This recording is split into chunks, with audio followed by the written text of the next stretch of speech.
just have to record weird stuff like that. I mean, it's bizarre. There's like a child's chair shoved in a bush in a Home Depot parking lot. I don't know why. I don't know why yet. And there might not be a reason. But I know that my journey has something to do with healing children. I already know this because God told me. It's something that I can't see yet. I don't really have a clear picture of it. I mean, I have some ideas, but they don't really have a solid shape yet. It could be a reference to that because I've been thinking about the life that, in some ways, like the life that God promised me if I did this. And it was kind of like, maybe not promise is the best idea, but it was like, hey, if you want this future, I have this for you. Maybe maybe later when I get home I'll explain that a little bit better.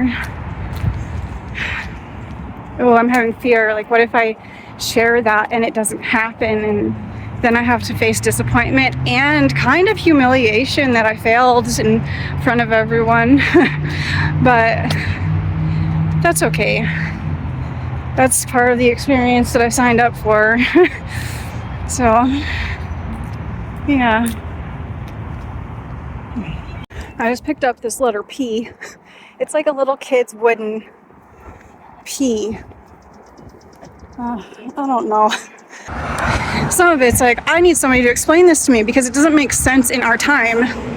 And when we do that, we're giving our personal power away to the person explaining it to us. And that is very dangerous.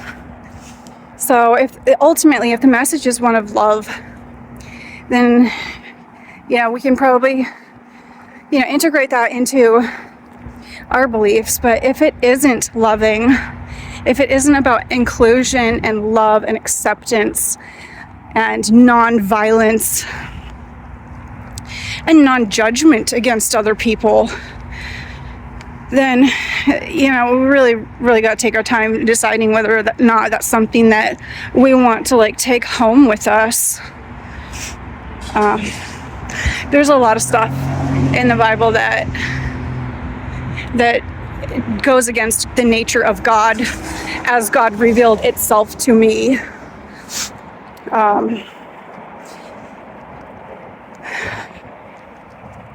We'll be talking. I'll be sharing more about that moving forward, but I think a little bit at a time because it's a lot. It was a lot for me. It was a lot for me to process, so I can't imagine. Sorry about that. I can't imagine anybody else wants it just dumped on them either, because having everything dumped on me at once really made me want to reject all of it, and I don't want to do that to anyone else. But yeah, we just need to make sure that when we're reading the Bible or whatever other book or watching the news, that we're wearing our love goggles. And if it doesn't sit right with love, then it shouldn't sit right with us. If that's what we want our path to look like, is a path of love, then we need to make sure that what we're taking in and keeping as our own information, as our own truths, it needs to be in alignment with love. The life that God showed me, that at the time that I saw it, it felt like empty promises. I had oracle cards because I really like oracle cards, and I like tarot cards, and I like, metaphors and things that are just little symbols that hold so much potential. It just kind of gets me I'm kind of a writer at heart. So when you see a card, there's so many different stories in it that you can make, and you can create whatever you want with it. So anyway, I had a stack, I had oracle cards, and I was playing with them one day, and like chunk of them fell out. And I was like, you gotta be kidding me. Like, you're giving me like 7, like 8, 9 cards. Like, I can't read all these. Like, that's a lot to try to combine together to like tell a story. And when I looked at them, I was like, you gotta be kidding me. Like, this story was like, you know, like there were cards like your future cards, or like your future, your gifts, like, I don't know. I'm not really sure like what the name of them was, but it was like your future is in healing children. Your future is in energy work. You're going to be traveling. You're going to be using oracle cards. Like you're an oracle. You're this. Like you're going to be doing like your exercise, and it was like all of this stuff that seemed so relevant to me. But at the same time, like this was at like around the time that God was like pressuring me to like get rid of my cards, and so I'm like, I don't believe you. Like I didn't shuffle the cards back into the deck, but I just left them. I just set them on like my shelf, and I just left them. I walked away from it, from that deck. I was like, I don't, because my heart felt like it was in this story. I was like, I can't just throw this away, but I can't look at it either, because I'm gonna be like heartbroken if you're trying to tell me that like, you know, that future that would make you really happy is available to you, when it seemed to contradict everything else that God was like telling me, that like I was wrong about all this stuff. And I ended up throwing away all of my cards, including those ones, without ever looking at it again, because I was afraid of like how much it would hurt to look at it. So I didn't look at it again, but it never left my mind.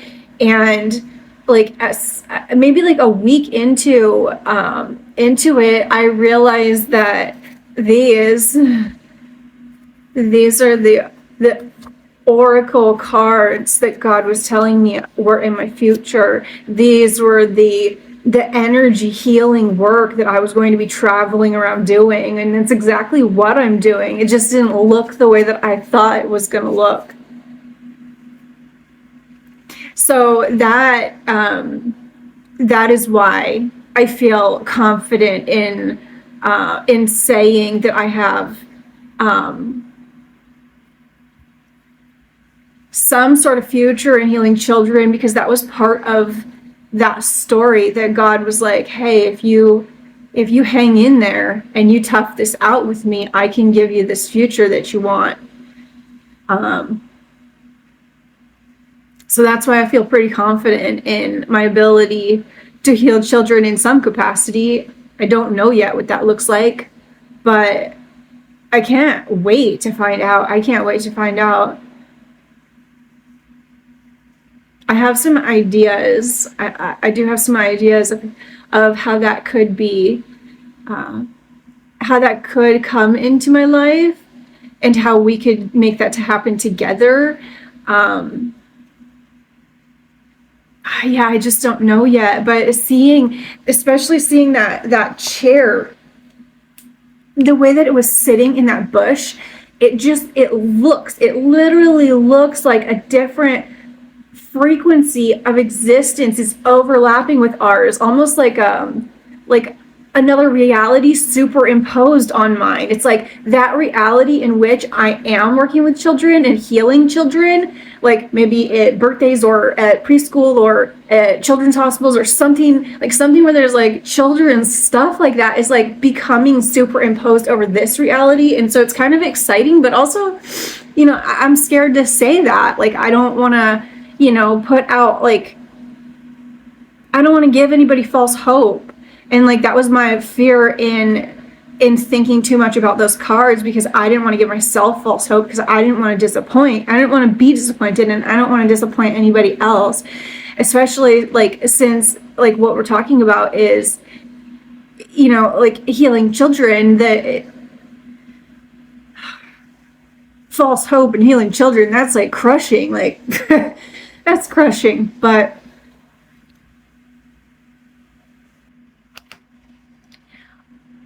I'm kind of like unsure of this, because I feel like my team and God are like behind me, like they're like whispering, like, you're already there, Jen. Like you already, like I already broke through that glass ceiling that we've been under this glass ceiling in terms of spiritual growth.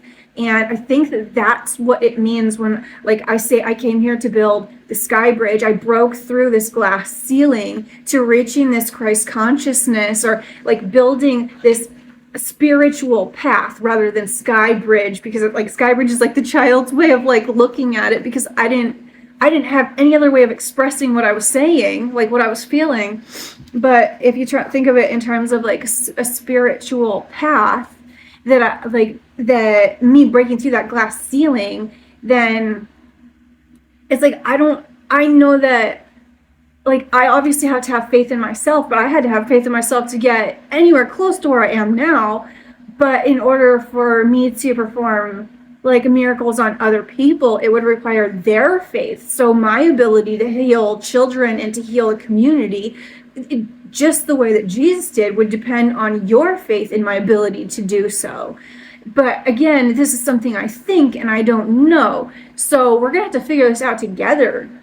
But man, if we could turn me into like a channel through which love could like just like a prism, you know, so like my energy could help break up that loving energy coming through God, and then through our faith we can start healing children. We can start healing. We can cure cancer. Who knows? We could do anything. We could transform this world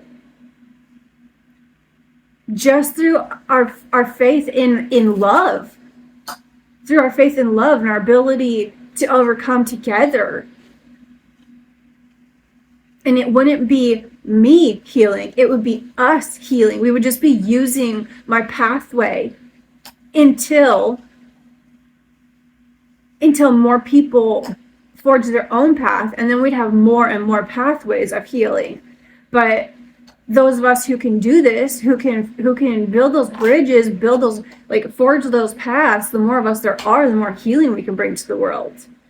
I think that's partially why it's so important that I document this journey, so I can help other people get there, so we can get this going, so we can get Earth back to some glory. And healing the children is essential. It's essential. Healing our inner child is essential for the process that I'm going through. That's where all of this started. I had to do a lot of healing on my, like, healing work with my inner child, or this never would have happened. At one point, I was convinced that magic was connected to my inner, like, I thought it was my inner child existing on a different timeline, projecting magic into my future. Like, I was convinced that that's what this was. That's how sure I am that energetically it's essential that we heal childhood wounds, including all the children that are here now suffering, because they're tomorrow's bridges.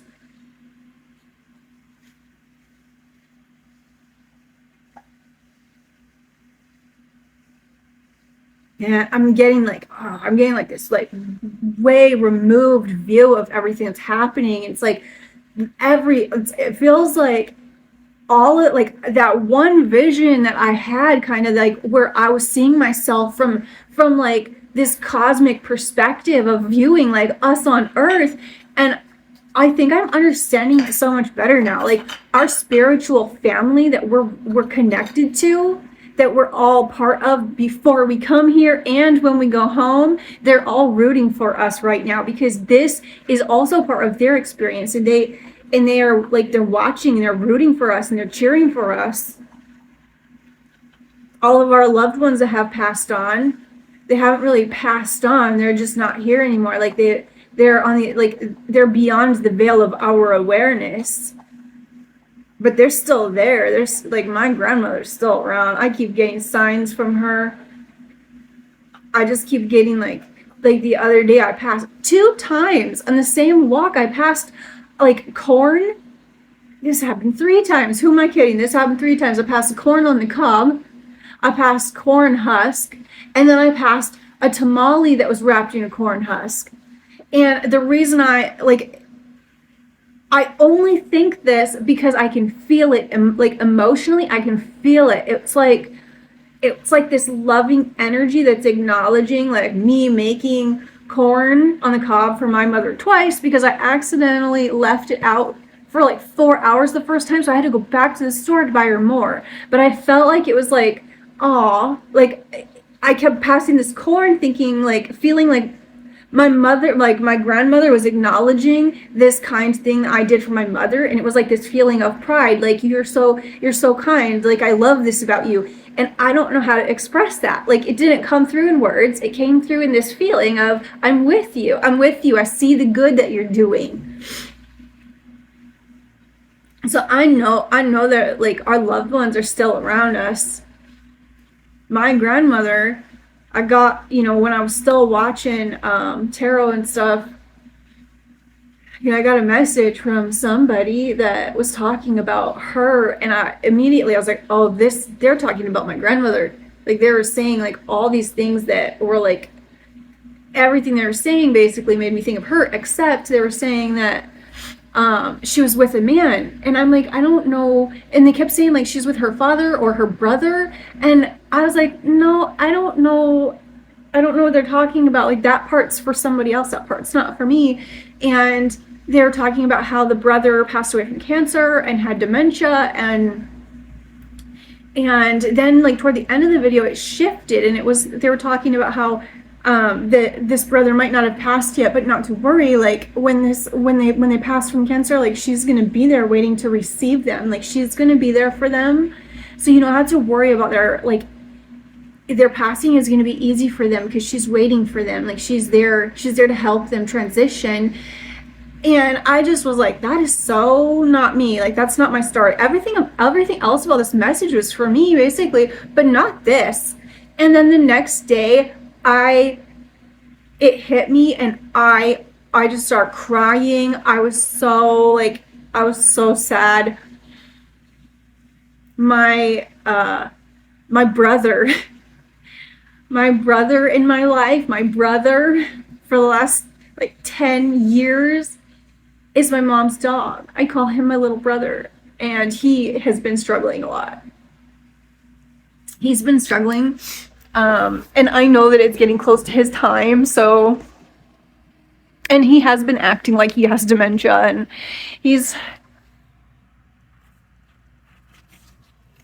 so I was just like so sad. I just cried and cried and cried, but immediately I went to my gratitude journal, and I did the best I could to handle that, and I just was like, thank you so much for all the time that you've given me with him. And I thank his soul, whoever he was on the other side, for coming here to be with me through all this. That was a hard one. But just knowing that she's there waiting, like it makes it a lot easier.